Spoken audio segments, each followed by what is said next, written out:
Day 3 is in the books. That means the draft is in the books, and we got 5 new Vikings to talk about, so no time to waste. Welcome to the Locked On Vikings podcast.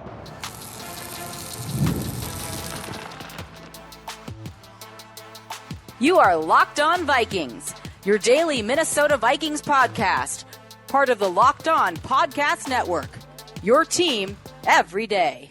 Hello, everybody, and welcome to the Locked On Vikings podcast, where we're always trying to learn something new. It's part of the Locked On Podcast Network, your team every day. And thank you so much for making Locked On Vikings your first listen of the day each and every day. My hashtag everydayers. You guys make this thing go. Thank you so much for hanging out for all of draft season, all of the quarterback talk we did, all the D-line talk we did, and of course throughout this weekend and beyond. If you are new here, you're just trying to get the skinny on draft weekend, hello and welcome. You can find this show Monday through Friday wherever you find your favorite shows on places where you would find podcasts. Just search out Locked On Vikings anywhere, such as the SiriusXM app, as well as YouTube and even Amazon Fire and Roku. Just download the Locked On Minnesota Sports app. Today's episode is brought to you by Monopoly Go. Indulge your competitive side with Monopoly Go, the mobile hit twist on classic Monopoly. Join your friends and download Monopoly Go now free on the App Store or Google Play. Today, of course, we have to talk about everything the Vikings did in day 3. No trades. So we have that. Not a lot of trading on day 3 from Kwesi so far, at least compared to all of the wheeling and dealing that he's done in like the top 100 picks over the years, over these last 3 drafts now. Interesting stuff. But the 5 guys that they just stuck at the 5 picks that they had and they picked are Kyrie Jackson, cornerback out of Oregon, also formerly of Alabama. Then Walter Rouse, who is an Oklahoma offensive tackle who also played a little bit of guard. We'll talk about that versatility. They got the kicker, Will Reichard, and then they got a couple of guys in the trenches in the 7th round. We'll get to all of them.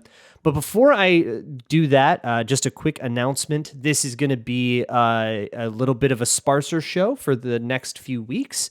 I'm going to be out of town, so I'm doing a little bit of pre-recording. So for the next 3 weeks, this will be a 3-day-a-week show. It'll be Monday, Wednesday, Friday instead of Monday through Friday like normal. And then after, once I'm back stateside, we'll be back to normal. So with that said, let's talk about Kyrie Jackson. The Vikings pick at 108, cornerback. Definitely not the top cornerback on everyone's board. A lot of other guys above him on consensus, but who cares about that?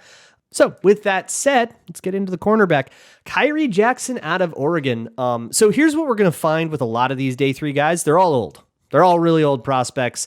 I think the normal principles of age in these like this year and last year kind of are different because everybody's got a COVID year of eligibility. So everyone's coming out at like 24 years old.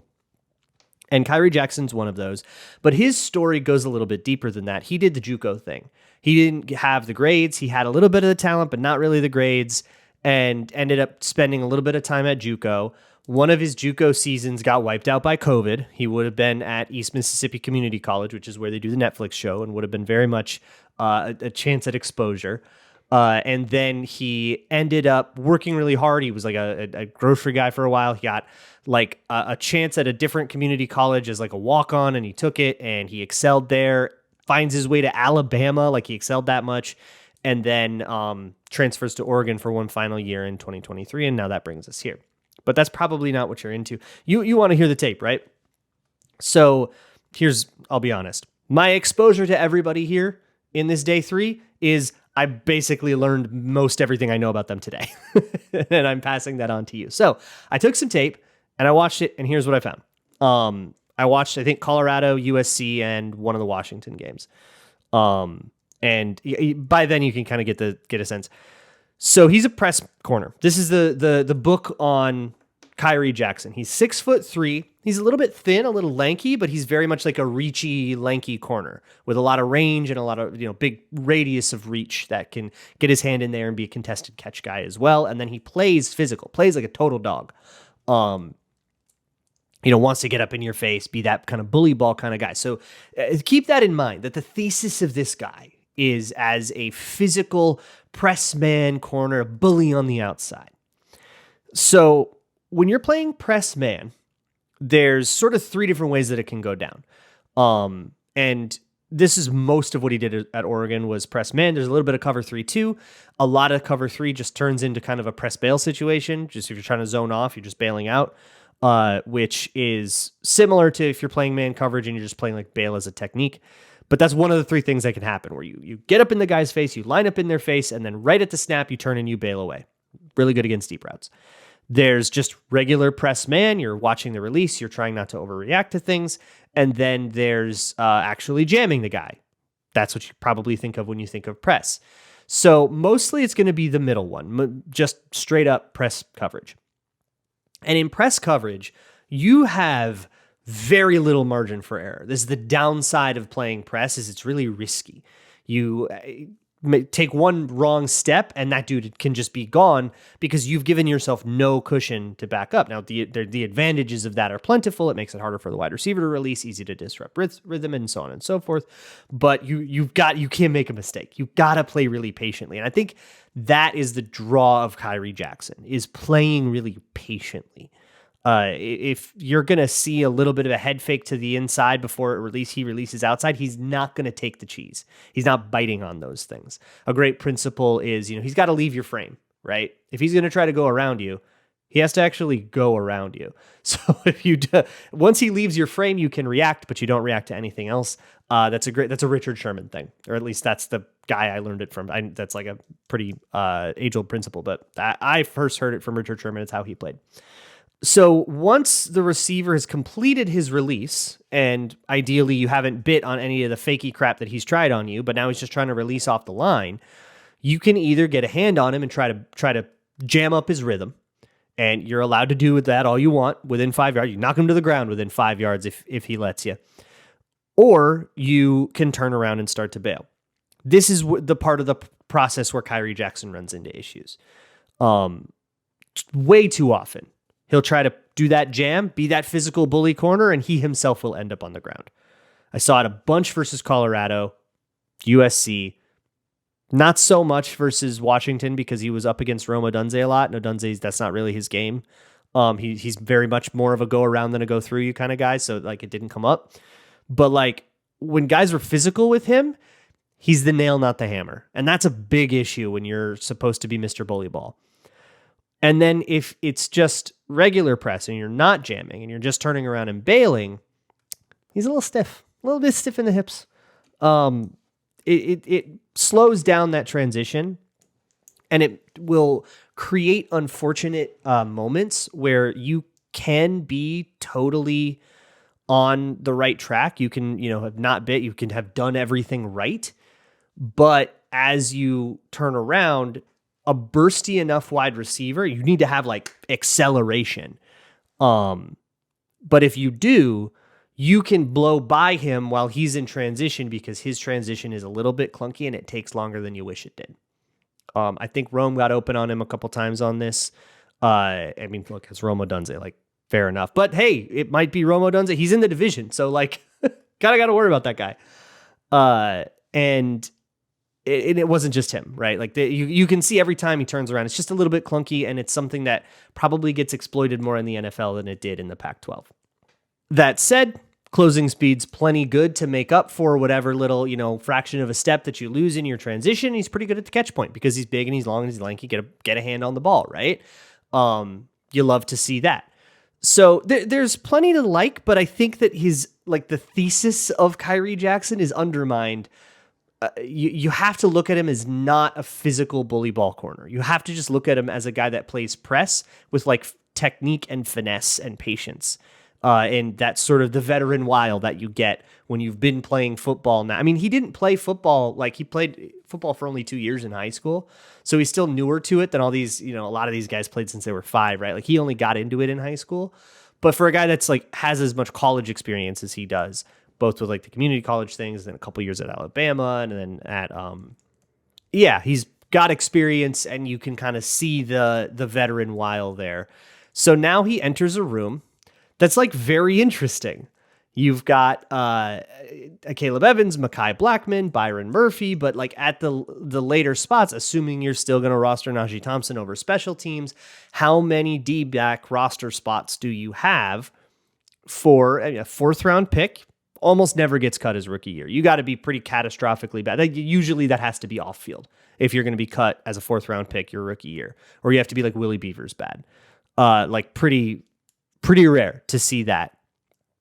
So that means you're starting to look at guys like Andrew Booth or Blackman or somebody out of the safety room like Scene or Theo Jackson or somebody. They can't keep 12 D-backs, right? I mean, I guess they can, but like that doesn't seem very plausible. So there's going to be a lot of roster pressure. Maybe even Shaq Griffin doesn't make the team. Like there's going to be a lot of roster pressure in that in that room. So we'll see what happens. But they also got Walter Rouse, the O-line out of Oklahoma. They got another O-line out of Wake Forest, a couple other guys with a lot of experience, a kicker. We got a lot to go up over yet. So we will do so on the Locked On Vikings podcast. Today's episode of Locked On Vikings is brought to you by Monopoly Go. It's for the competitive side in you. Of course, that is what Monopoly has always brought out. The villain inside you, the true wretched monster. That's what we all loved about the original Monopoly. And now with the mobile twist on the hit board game, you can engage that villainous inner demon in so many new ways. Of course, you can like charge people rent if they land on your properties and all that, but you can also just heist their money. You just take all your friends' money. And you can also ruin all of their properties with wrecking, like a literal wrecking ball. So have fun with that and destroy those who are lesser than you with Monopoly Go. You can find that free on Google Play or the App Store. Game on. Moving right along with this episode of the Locked On Vikings podcast, and thank you so much for making Locked On Vikings your first listen of the day. When you're done here, if you're still hankering for more NFL draft or Minnesota sports content, obviously a lot of you probably have a lot of Timberwolves excitement as they're screaming out to that 3-0 lead against the Phoenix Suns. You can find all sorts of Minnesota sports talk at Locked On Minnesota Sports, in particular the live tab, and you can get a 24/7 stream of all Locked On offerings that have anything to do with Minnesota sports on a loop in your earballs all day long. Now, let's talk real quick about Walter Rouse, who was the next pick. He comes off the board at 177, and he's a tackle from Oklahoma. That's disputed whether or not he'll kick inside to guard at the next level. But he is a pretty prototypical tackle. He's 6'5". He's like 315. That'll play at tackle. He's long. He's reachy. He's 34-inch arms. He's reachy. So he looks like a tackle, right? Which a lot of times when you see, hey, this tackle should move into guard, it's that they have shorter arms or that they've got a stouter frame. He's tall and he plays tall. So I don't love the idea of moving him into guard. But the reason that people say that is as well as he tested for the explosion, the jumps and stuff, he didn't test that well on the agility. And he looks slow on tape in the open field when he's pulling or whatever. So you kind of get this idea of a guy that's maybe not as good of an athlete in open space as he is in the phone booth. So put him in the phone booth, put him at guard. I think that's why people say that. But I don't think that that's a good idea for him. For one, I think his pass sets are actually really good. And when it comes to like the space that you need to cover as a tackle, it's not really like you're not running three cones out there. You're doing pass set. It's technique. It's about flexibility as much as it is like lateral. It's not a lateral agility thing in tackle. It's how far back you can reach your leg in a kick slide and then bring your other leg back, and like how flexible you can be about that, how much distance you can cover quickly. And that's, reps and drilling and proper technique, but it's also, I think, the kind of athleticism you want to see is flexibility. And I'm going to go out on a limb and say that when it comes to O-line, Chris Cooper and the Vikings brass value flexibility, especially in the hips, a lot in their O-line. I mean, I'm talking physical flexibility, the ability to kind of swivel your hips around really quick. And, especially if you're like picking up stunts and stuff like that, but also it just allows a little bit better like lateral mobility in the functional way that you need it. So I don't like moving him to guard. Plus, if he is slow in the open field, which he is definitely slow in the open field. Guards pull more than tackles do. Guards, you will not see a lot of tackle counterplays in the NFL. And the reason for that is a way more complicated topic that is really fun, but I don't have time for today. That basically just boils down to where the super athletes are on the other side in the NFL is different than they are at the lower levels of college and high school and stuff. So you'll see a lot more tackles pulling in the high school level and in the college level than you will in the NFL level. So tackles need to be big and stout and push guys. We got that on Walter Rouse. Very happy with that. And I dig this pick. I think that looks to me like good value. The other thing is, hey, wait, whoa, we need a guard. We don't need a tackle. Well, yeah, we kind of need a tackle though. Here's the deal. You're in the 6th round. You ain't getting starters in the 6th round. Okay, calm down. You're not getting a starting guard in the 6th round. You might get a guy that makes the team as your backup swing tackle. And if that guy's not going to be Blake Brandel anymore because he's competing over there at guard, then you need that guy. Think of this as an Oli Udoh replacement, not a Dalton Reisner replacement. And hey, maybe Reisner just comes back, right? He's still out there on the market. We'll see how all that goes. But by the way, by 4 o'clock on Monday, the comp formula is like locked in. So then free agency might kind of get another quick boost, and some of the like super stagnant situations might loosen up. But yeah, so that's the deal with Rouse. I think he should stay at tackle. I think that not pulling him is smart. I think just keeping him in that phone booth, down blocks, get your arms on guys. Very, very strong player. The strength is very exciting. Good pass set. I like the pick. I don't like the kicker. Not a fan of picking the kicker. Sorry, everybody. So Will Reichard, he is the Alabama kicker. Everybody's screaming at their screens right now, or screaming at their phones if they're just listening to me, that he's the college all-time leading scorer. I cannot think of a more meaningless accolade in terms of projecting NFL excellence than that. That is a volume stat. He kicked a lot of field goals because he played for 5 years at the University of Alabama. That's a volume stat. Sorry, man. That's not, I don't care. But I have been very vocal. It is one of the takes that I have held, that I've moved on the least over the years. Every time I go back to try to re-examine it, the information doesn't change. And that's because it's kicker. Nobody's doing a ton of research on this, but drafting kickers is pretty bad. And the reason for that is that compared to other positions, the transition from college to NFL for kickers in particular is extra difficult and leads to extra opportunities for failure that nobody is immune to, no matter how good they were in college. He was a good kicker in college, but no matter how good they were in college, nobody is immune to it. The reasons for that are geographical. It's wider hashes in college, which makes college kicking more difficult because the angles are harder, and that means you have to approach things in college from a different, from a certain angle, and your step cycle is going to be a certain way. So when those hashes narrow, you can get more distance on your kicks, just like Pythagorean theorem, but you're winding it up differently. The ball is different. It's broken in differently. It's managed differently. There's a lot of little tiny things that are different about kicking that you might have to change the way you do your process to address. That means a lot of opportunities for disaster, a lot of opportunities to change a little thing, tweak a little thing, ruin everybody. Daniel Carlson. That means that the value of a good kicker versus the value of an all right college kicker, we'll just get an undrafted free agent, is really marginal because they all get mixed up. And whatever you start from is just way less meaningful because you have to go through this whole meat grinder of a process to emerge out the other side an NFL kicker, and how good you were in college doesn't have a lot to do with how good you'll be at that process. So I don't like drafting college kickers. Another way to put it is college success is not that predictive. Plus, good college kickers are like 84, 85, 86%. The expectation in the NFL goes up. The process to transitioning from college to the NFL is difficult. And you like cannot just be an 85% guy still. You've got to be even more consistent than you were in college to like be a successful NFL kicker.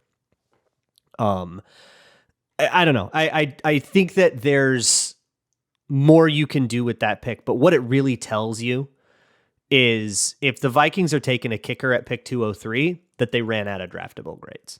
That the rest of the guys on the board here are guys that they didn't really think were worth a draft pick. And so they picked twice in the 7th round. They get 2 guys that they probably graded out as priority free agents.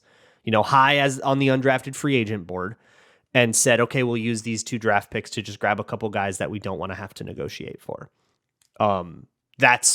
We'll talk about those 2 guys, Michael Juergens and Levi Drake Rodriguez, next on Locked On Vikings.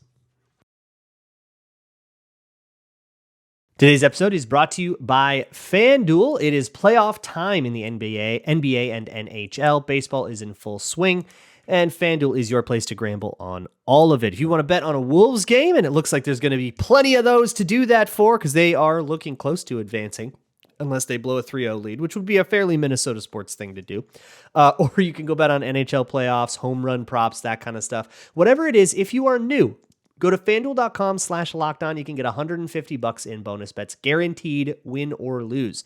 Whatever your first bet is, we'll give you back $150 in bonus bets. All you got to do is sign up at FanDuel.com/lockedon and make that first bet an automatic win. FanDuel is safe, secure, and super easy to use. So what are you waiting for? Go check out FanDuel, America's #1 sportsbook. In the 7th round of the 2024 NFL draft, the Vikings picked twice. They picked 2 guys in the trenches. They picked Michael Juergens. I keep wanting to say Max Juergens. Michael Juergen and Levi Drake Rodriguez. Michael Juergen is a center mostly from Wake Forest, although he played guard his senior year. I think the idea, the way Kwesi talked about it, is that he will be able to play both and be like a swing backup, and that's going to be the kind of point of him. And then Levi Drake Rodriguez, defensive tackle out of Texas A&M Commerce. Gonna be hard to talk about Levi because he is because finding tape from Texas A&M Commerce is going to be a challenge. If you got a line on any, I got it. And I'm not talking about like highlights, or there's like one clip that Emory Hunt showed. Everybody sent me. That's great. But I'm looking for like games. So if you have that, be very into it, but otherwise, let's talk about Michael Juergen, who is another offensive lineman that I really like. I like it a lot, especially in the 7th round. He's stout and strong for Wake Forest, and like, look, you're in the ACC, you're going up against Clemson and NC State, like they're D-line schools in the ACC. And I flipped on Clemson immediately. And he spent a lot going up against Rook. What's his full name? Rook Orhorhoro, the Clemson defensive tackle, kind of next to Xavier Thomas. He went 34th, I think, to the Falcons. And this dude kicked the crap out of Rook. This Juergen guy. He played great. He played at left guard. And was just really physical and on the attack. He would overset a little bit, get himself kind of backdoored on zone. I don't mind that at all on zone runs, because you're trying to get lateral, and if they do want to backdoor, they kind of are allowed to. And like when you're blocking, especially outside zone, the gap that you're responsible for is your front side gap, so your play side gap. Whatever way this is a run to the right, my gap is to the right. So if someone goes on the gap to your left because you just like went too far, it's actually kind of the guy behind you who's supposed to take that. So I don't mind getting backdoored a little bit. Like, you kind of have to commit on zone and let yourself get backdoored. Like, it's okay. There are, I'm sure, moments that I haven't been able to find yet on tape. Again, it's very quick. Like, this guy got drafted, 10 hours ago. So I'm sure there's other moments on tape, but the real deal with him is he's a 6-year college player, and he played at Wake Forest. If you were a true superstar, you probably would have been able to get in the transfer portal and get to a better school. You probably could have declared for the draft, right? There's this element of being 24 and beating up on other guys. But to me, that's like assuaged by that. This is why I'm looking for these guys against other like premier draft prospects. Like, show me what you're doing against the guy that went round 2. Show me what you can do against NC State, right? That's like this blue blood D-line program is NC State, the Bradley Chubb program, right? Show me what you can do there against those big guys. And I loved the way that he anchored. I loved the way that he could get under guys and drive. What I really like is, again, flexibility and the way that he picks up stunts. You want an experienced older player? You better see that guy processing information in front of him really comfortably. You better see that experience on tape. And I do see that experience on tape with Jurgen. By round 7, you don't care about age. That's the kind of caveat that gets you to think twice about a guy in the second, maybe the third round. But by the time you're in day 3, you do not care. So pretty excited about that. And now you can kind of look at the O-line as a bit more of a completed thought. You want 4 tackles on your O-line, and you want your 2 starters, Darisaw, O'Neal. You've got David Quessenberry, who they re-signed. They seem to like him as a backup. And then you have Walter Rouse also as that backup tackle. And yeah, he can slide into guard in a pinch. I bet that they'd be open to that, but I don't know how much they're going to have him do that, because otherwise that means they'd only have 3 serious tackles on the roster. And if you remember in camp last year, they cycled through a whole bunch of like street free agents trying to find a good backup tackle. They ended up landing on Quessenberry. And it's a good thing they went through that whole journey, because Quessenberry ended up playing, right? Because they moved Brandel to guard and guys got hurt. Oli Udo got hurt. But they need a replacement for Oli Udo, and I think Rouse is supposed to be that guy. And then on the interior, it's kind of, think of it like as the Chris Reed replacement. He can play a little center. He played guard last time. We'll probably feel it out in camp, see where he's going to go. But I like what he offers. And then the other guy, Levi Drake Rodriguez. So I can't tell you much about him, unfortunately, because I can't find tape on him.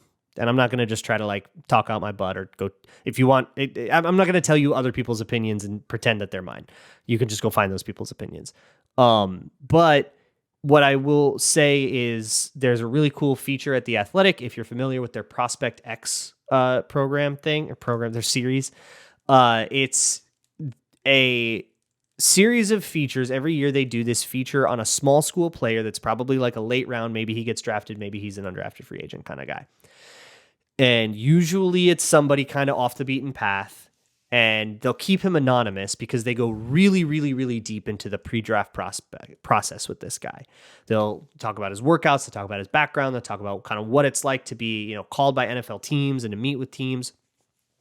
And before the draft, it's the kind of information that could genuinely affect a guy's draft stock, so you keep him anonymous. But after the draft, you can announce who it is. But the thing is, part of it is then it becomes the mystery of, can you figure out who Prospect X is? Levi Drake Rodriguez is Prospect X this year. I don't know if it's officially announced, but it's fairly obvious. It's like a big D tackle with like long flowing black hair that's from us, that went to a Christian school and then to a really small school that's off the beaten path. And like, like every little tiny detail matches up. There's an Australian punter. Like there's every detail matches up from the article. It's a great article. I'll link it if I remember to. Please yell at me if I do not remember to link it. Then I will edit it in. But it's pretty cool to see that. And he's apparently somebody that like scouts that like a lot of NFL teams noticed and thought they were the only team that noticed. So I can see why he's the guy getting picked at 232, where you're going, okay, he's from like a nowhere school. He beat up on extraordinarily unserious competition. So you're just never going to get a great sense until you get him into a training camp and playing against NFL players. You're just never going to get a great, and from a tiny school like that, you're not going to get a lot of exposure to him in the pre-draft process at all. So you're just not going to get a great sense for him. And there's always going to be that question mark of what if he was just made to look too good because he was playing a bunch of dentists. But if that turns out to not be the concern, like for me with that, it's okay. Does he look like he belongs in that league, but he's just good? Or does he look like he shouldn't be playing there and he probably should be playing a level or two up? And it sounds, the way people talk, more like the latter. If I can find tape on it, I'll confirm that, but I kind of feel like I might not be able to, so I might just have to wait for camp on that one. And that's okay. So overall, Vikings pick 7 players, and what happened today, what happened on Saturday, is going to be a big drop in the bucket compared to, does J.J. McCarthy work out? Does Dallas Turner work out?